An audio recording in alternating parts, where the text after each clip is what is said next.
What's up, guys? Brock Buckles here with BC Brokerage. Sitting here with Thomas Kopelman at Butler, where he went to college. Thanks for talking to me today, man. Yeah, dude. Thanks for having me. I'm excited. Yeah, definitely. So, kind of getting into it, the whole point of what we're talking about today is I just want to learn about you, right? We work with you guys and have kind of seen how you work with clients, but I kind of want to get to the story of like, who is Thomas Kopelman and why are you where you are today? So Cool. Talk to me a little bit about like what you did here at Butler and then ultimately, kind of transitioning into your first job. Yeah, so obviously we're here at Butler. Beautiful place. Kind of a cold day, but Yeah. Butler was like... See your breath. Yeah, Butler was home for me. So I actually transferred to Butler. I played basketball at Minnesota State my freshman year. Ended up getting injured, deciding that it really wasn't what I wanted to continue to do. But I knew I always wanted to give myself the chance to play because I would regret it if I never did. Sure. So ended up, my brother and sister-in-law both went to Butler. Absolutely loved their experience here. It was always my goal and where I wanted to go. I just didn't have the opportunity to play basketball here. So when I decided I was done with basketball, it was kind of clear to me that Butler was the place I wanted to be. So came here, got to be in a fraternity, make some amazing friends, and Butler was probably the best experience I think I could ever ask for. I mean, such a cool school, liberal arts school that really cares about your development. We had great mentors and people, and Sure. At Butler, you're required to have 2 internships before you graduate. Otherwise, you can't graduate in the business school. So it definitely helped prepare me professionally. And then I honestly didn't really know what I wanted to do when I was here. But I ended up getting an offer to join and be a financial advisor, which, the place I was at, you were a financial advisor, but a lot of what you were doing was selling insurance. Right. And, they were really trying to push to become a planning firm. But when you're this massive firm, it takes a really long time to change incentives when you were born 120 years ago. Right. As an insurance firm. So I guess I didn't necessarily know my passion or what I really wanted to do was financial planning. Yeah. When I was in college. I just knew I wanted to do something that I was passionate about because over my time here, I had 6 internships. One at Eli Lilly. That's a lot, man. I know, one at Eli Lilly, a couple at a consulting firm, another insurance, a startup, and every single one of them, I kind of just walked away I hope this isn't necessarily what my life is. Yeah, and it was kind of a weird awakening for me where I thought that's what I was going to go into is something similar, but I kind of left every day excited to leave work and drained, and not in the way that was that was a hard day. It was just when is there going to be something that really interests me? That, living for the weekend. Yeah, and I didn't want to live that life. I saw my parents and a lot of my family members that didn't do that. They found the job that really loved them, and you could see them they weren't drained by work. Work was hard and work was stressful at times, but they weren't drained in a way of I got to make a change. Sure. And so I got lucky. I wasn't necessarily happy the first place I was at because of the insurance side of it. Yeah. But I knew what I was doing. I was passionate about. Yeah. And So go into that though. I mean, because I was in the same boat, right? Yeah. I still do insurance in a different capacity, working with people like yourself. But what was it about that? Because I ultimately started feeling the same way. Yeah. What was it about that kind of culture and environment that really made you say, "Hey, this isn't for me"? Yeah, I mean, there was good people at the company I was Sure, at, and yeah. I think that their goal really was to help a lot of people. I just think in the setup with selling insurance, it's kind of hard because you're always going to have these minimums that you have to hit. You always have to sell a certain amount of insurance. Right. And the demographic that I was working with was I've been super passionate. I've always been diving straight into, I'm going to work with millennials. Those are the people that I can relate to. Those are the people that are going through a lot and a lot of things that I'm going through as well. So those are the people I'm suited to help. Sure. And those are the people that don't really need insurance. So maybe they're getting married, they need life insurance, or maybe they need some disability insurance, but that's not a whole lot of insurance. And if you're trying to build a planning firm and add a sustainable amount of clients that you can actually work and do the planning for, Yeah. you might not be selling the right amount of insurance to get there. And so then you hear from top down that it's oh, hey, how come you didn't sell insurance to that person? I'm well, because I didn't believe that that's what they needed. Yeah. And it wasn't necessarily sometimes they were understanding, other times oh, I feel like there should be insurance in every play. And to me, that wasn't really the atmosphere I wanted to be in. Sure. And so as I started to network and learn more about the finance world, I realized that there was this fee-only world that existed. And basically, in there, we still recommend insurances for the right people, but we never sell anything. Yeah. And so it's kind of nice to take that out of the process, so people aren't looking at their financial advisor and you're supposed to also sell them insurance and make a commission off of it. It kind of creates a gray area where are they necessarily doing the best thing for me, or are they trying to help line their pockets? And I've heard the quote from somebody at a similar firm to where I was at, where they were told by their management, you should always try to sell the most expensive thing, because the best thing you can do for your client is still be around next year. Yeah. And I feel like that's kind of like that kind of hit home to me of like, whoa, I don't want to be somewhere that thinks like that, because like that's saying I'm more important than the client. Sure. Like there's plenty of good financial advisors But out your there. well-being is more important than their well-being. Exactly. And I didn't ever want it to be like that. I didn't want to be incentivized around doing things that would benefit me more than benefiting them. And so that's kind of how I ended up leaving and deciding to go to the fee-only world. That's awesome, man.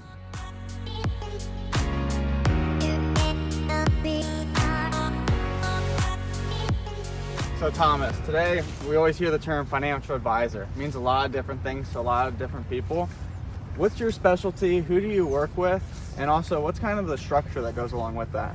Okay, so me personally, I mean, our firm is a little bit different where Justin works with a different set of people than I do, but who I mostly work with is millennials, typically people that are about 26 to 45 years old, who are at a point in life where they're kind of like, things are getting too complex. So whether, you know, it's now, how do I figure out paying off my student loans? How do I start investing? How do I start to plan for buying my first house?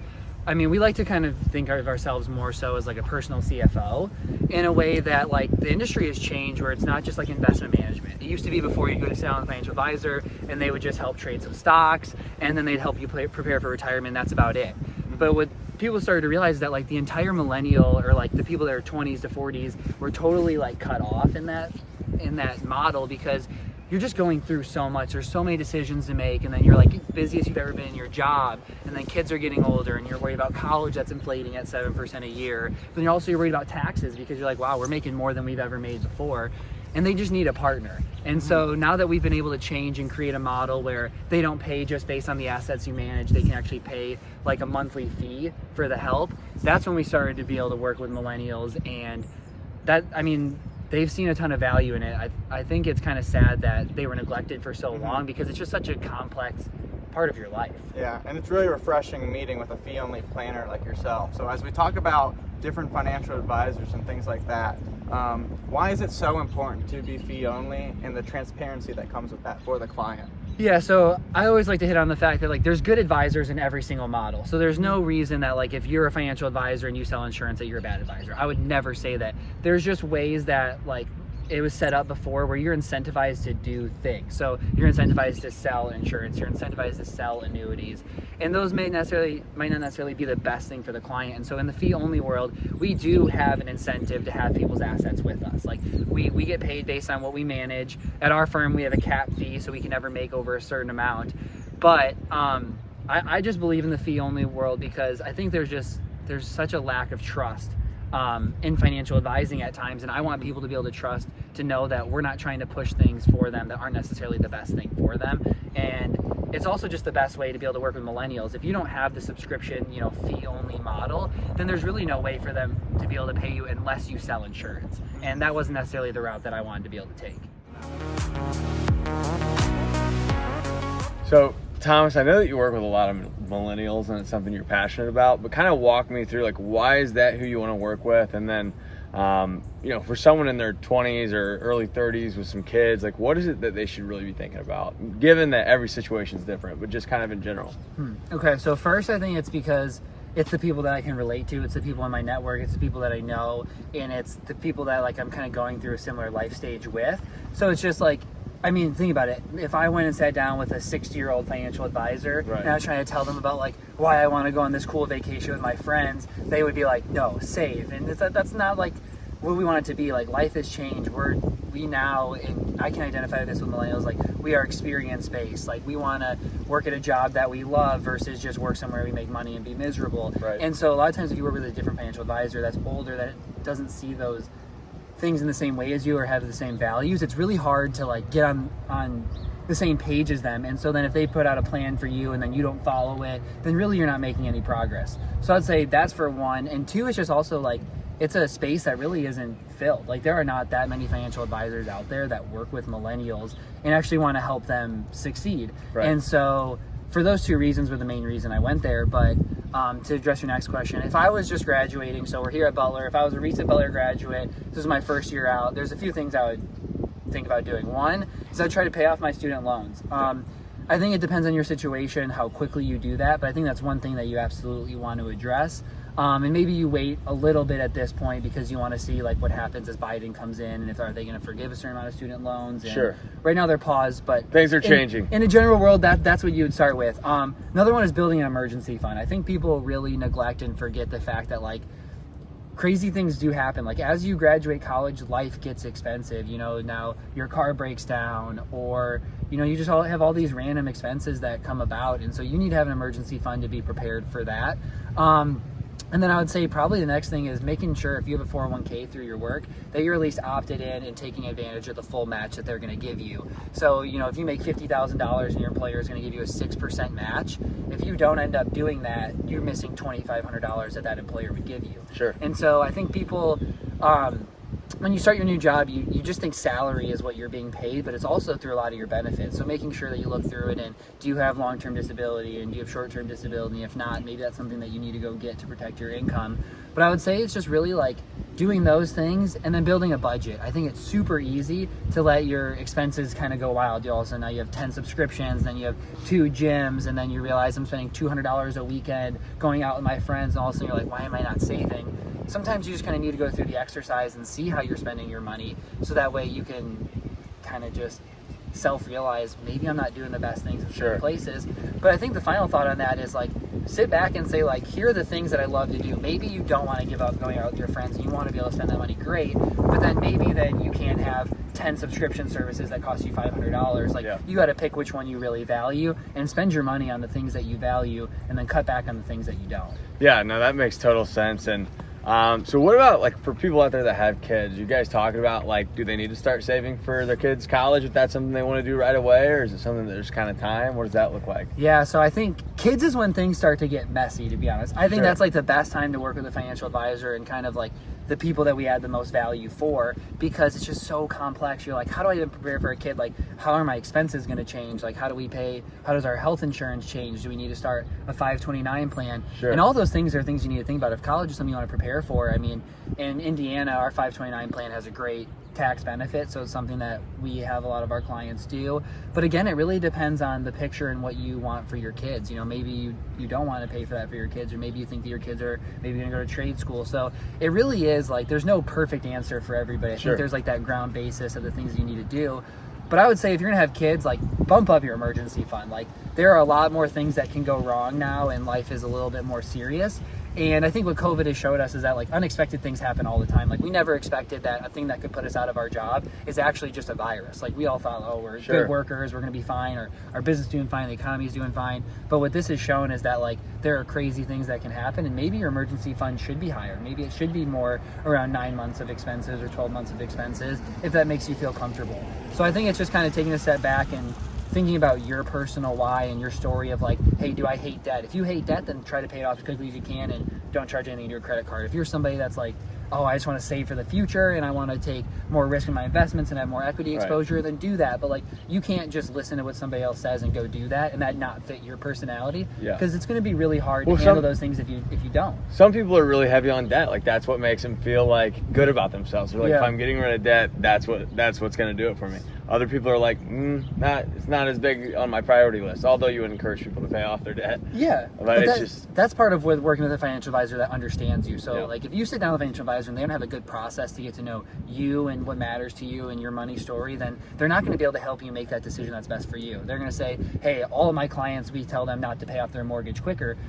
And that might be like the book answer of what's right, but that might not be the best answer for you. You might be like, I'd rather just get rid of that payment. If that means I have to work a couple of years longer, then that's fine. But that would make me feel way better, because now I know when that's gone, my monthly expenses are way lower and life is way easier to finance. And if that makes you feel better, then like maybe that's the best decision for you, but maybe not for me.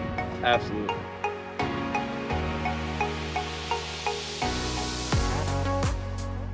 So Thomas, as we wrap up some of these videos today, how do people go ahead and get started with you and RLS Wealth to become a client of yours and start working together? Yeah, so basically the first step is to go online, and it's almost like applying.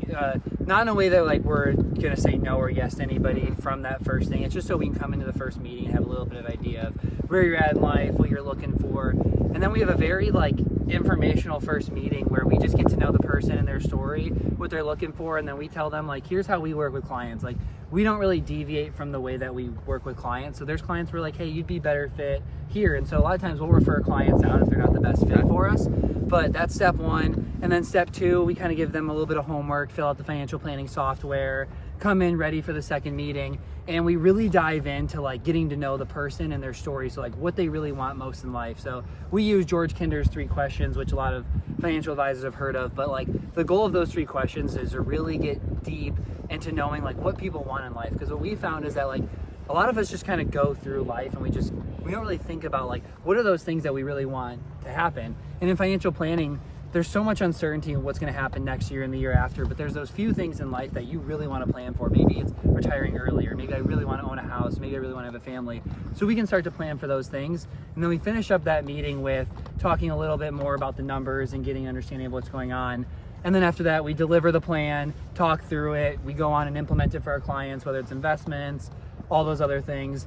And then from there, we just continue to meet. So whether it's 1 time a year, 2 times a year, we regularly meet, and then we answer phone calls all the time during the year. It's like, hey, we need a new car. What do we do? Do we finance it, or do we pay cash for it? And kind of just all those things in between. So that's the process, and then kind of ongoing management for it. That's great. And I think one of the big value adds is just that ongoing service and having that text. We're talking about real financial planning here. It's not just investments or insurance and things like that. It could be as simple as purchasing a car. Do I lease or do I buy? Yeah. So I suggest going ahead, subscribing to Thomas's new newsletter. Yep. His First podcast one comes next week. The Long Game, correct? Yep. So check him out, and we look forward to doing a lot more content in the future with Thomas. Yeah, and just last closing note. So you talked about the ongoing process, and the one thing I like to talk about with that is that you always hear the people like, oh, I just want one-time plan, or I want to pay hourly, and that's great, but what we've come to realize is that most of the time people kind of fail to implement it, because you get this long page report of here are all those things I need to go do, and then you go back to life, and then now you have a new job, and now like, kids are driving around, and it's really hard to get all those things done. And so we always recommend, whether it's us or somebody else, like get involved in the ongoing relationship and make sure you have somebody there to help you implement, hold you accountable, and help be a sounding board as life gets confusing and complex. Perfect. Thank you so much, Thomas. Yes. Thanks, guys.